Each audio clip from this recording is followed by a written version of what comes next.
पिछले केसेस हैं जिसकी बेस पर शहरियत ली गई है या फिर ग्रीन कार्ड हासिल किया गया है, उसके ऊपर भी इत्तलाक होगा।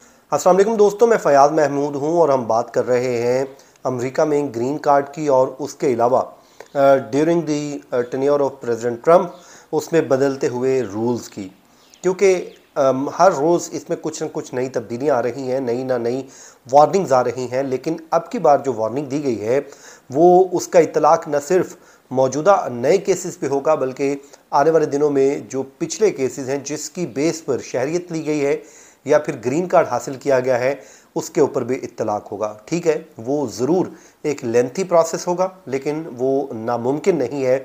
उसके लिए बाकायदा तौर पे USCIS ने कुछ दिन पहले भी ये वार्निंग जारी की थी और उसके बाद अब नई वार्निंग जारी की, और साथ ही साथ जो कानून है वो लोगों को दोबारा बताया जा रहा है कि इसमें आखिरकार होने क्या जा रहा है।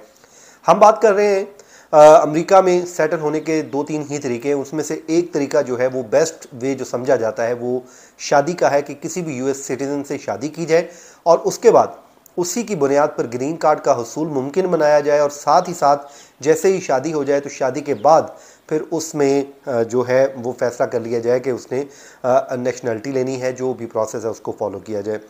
लेकिन इस पे USCIS अब ये कहता है कि उनके अंदाजे के मुताबिक जो शादियां हैं वो अक्सरियती शादियां वो फ्रॉड पर मबनी होती हैं। तो उसके लिए कुछ तो उन्होंने सज़ाओं को भी तजवीज़ कर दिया है, लेकिन जो पहले शादियां हुई हैं उनका क्या बनेगा। सवाल ये है, सबसे बुनियादी इस वक्त जो सवाल पूछा जा रहा है वो यही है कि जिन लोगों ने पहले शादी की और करने के बाद उन्होंने उसकी बेस पर ही नेशनलिटी ले ली या फिर ग्रीन कार्ड ले लिया, तो क्या उनके ऊपर भी इस नई तब्दीलियों का इतलाक होगा। तो आज हम वही आपको बताने जा रहे हैं। अच्छा दोस्तों, USCIS की जानिब से एक वार्निंग जारी की गई है। वो ये कहते हैं कि जो भी फ्रॉड मैरिजेस हैं, शादियां हैं, वो इमिग्रेशन के निज़ाम को न की साख को नुकसान पहुंचा रही हैं, और सिर्फ इमिग्रेशन फ़वाइद हासिल करने के लिए कुछ लोग ये फ्रॉड शादी करते हैं और उसके बाद जो ये काम कर लेते हैं। अब उन्हें हम बता रहे हैं कि ये एक जुर्म है और इस जुर्म की सज़ा डिपोर्ट करना है। साथ ही साथ उनको सज़ा के तौर पे 5 साल कैद का हुक्म भी मिल सकता है और 2.5 लाख तकरीबन इस पे जुर्माना भी आयद किया जाएगा जो भी शख्स इस तरह की जो शादी में इन्वॉल्व होगा। अब वो ये कहते हैं कि USCIS कहता है कि उन्होंने अपील की है बुनियादी तौर पर शहरियों से कि आप ऐसी किसी भी किस्म की शादी में इन्वॉल्व ना हों जो फ्रॉड पर मबनी हो, क्योंकि अक्सर वो कहते हैं कि पेपर मैरिजेस की जाती हैं, उनका हकीकत से मबनी, हकीकत पर कोई उससे ताल्लुक़ नहीं होता, लेकिन वो कर ली जाती हैं और उसके बाद उसी की बुनियाद पर अपने केस फाइल कर दिए जाते हैं। अब वो ये कहते हैं कि जो भी अफराद, चाहे वो अमरीकी सिटीज़न है, उसको ज़ाहिर डिपोर्ट नहीं किया जा सकता लेकिन सज़ा दी जा सकती है। वो कहते हैं चाहे वो अमरीकी सिटीज़न है या फिर नॉन सिटीज़न है, इनमें से कोई भी शख्स इस शादी में इन्वॉल्व होगा तो वो कहते हैं कि उसको जो है 5 साल कैद का हुक्म मिल सकता है और साथ ही साथ लाखों डॉलर जुर्माना भी होगा। अब वो ये कहते हैं कि अमेरिका में फ़ेक शादियाँ वो बुनियादी तौर पे वो कहते हैं कि ये एक वफाकी जो जुर्म है और उसके नताइज नहायत ही संगीन हो सकते हैं।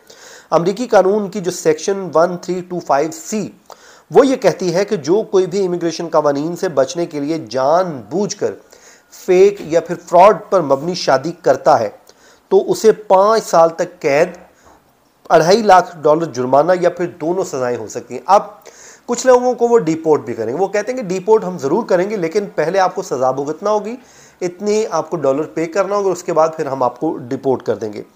अब वो कहते हैं कि जो फ्रॉड मैरिजेस हैं बुनियादी तौर पे क्या, वो कहते हैं कि ये सूरत हाल होती है जब कोई गैर मुल्की शहरी फिर अमरीकी शहरी के साथ शादी करता है। वही जो तरीकाकार एक है, तो उसमें जब शादी करता है और वो उसका हकीकत पर कोई मबनी नहीं होता, वो सिर्फ ग्रीन कार्ड लेने के लिए या फिर लीगल स्टेटस हासिल करने के लिए की जाती है और ये फ्रॉड होती है और इसको हम किसी भी सूरत बर्दाश्त नहीं कर सकते हैं। फिर वो कहते हैं कि अब जो शादियां पहले हो चुकी हैं उस पर भी वो कहते हैं कि हम इसको इन्वेस्टिगेट करेंगे और इन्वेस्टिगेट करने के बाद अगर हमें को लगता है कि ये शादी फ्रॉड पर मबनी की गई थी तो ज़ाहिर है कि एक लंबा प्रोसेस है, ये कोई मामूली प्रोसेस नहीं है कि अगर हम समझते हैं कि ये एक दिन में हो जाएगा। वो कहते हैं कि ये आसान भी नहीं है, मुश्किल ज़रूर है, लेकिन नामुमकिन नहीं है। तो हम इसमें उन लोगों तक भी पहुँचेंगे इन्वेस्टिगेट करने के बाद, इंटेरोगेट करने के बाद, और अगर हमें लगा कि कोई शख्स ऐसी शादी में मुलव्विस पाया गया है, चाहे वो अमरीकी है चाहे नॉन सिटीज़न है, तो हम उसके ख़िलाफ़ यही सज़ाएं दी जाएंगी जो की जाती है। तो अब वो कहते हैं कि हम इस पर करेंगे।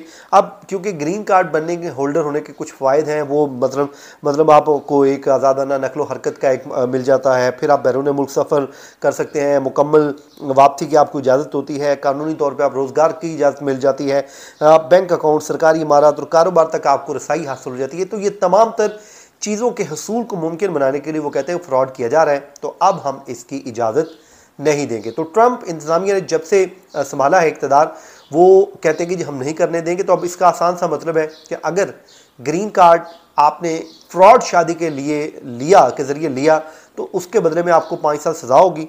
और साथ ही साथ अगर आप इस पूरे प्रोसेस में अगर आपको जो है शहरियत भी मनसूख हो जाएगी, अगर आपको मिला है वो रिवोक हो जाएगा और आपको डिपोर्ट कर दिया जाएगा। बहरहाल जनाब, ये था आज का हमारा वीलॉग। अपनी दुआओं में याद रखें, जहाँ रहे खुश रहें। मुझे दीजिए इजाज़त। अल्लाह हाफिज़।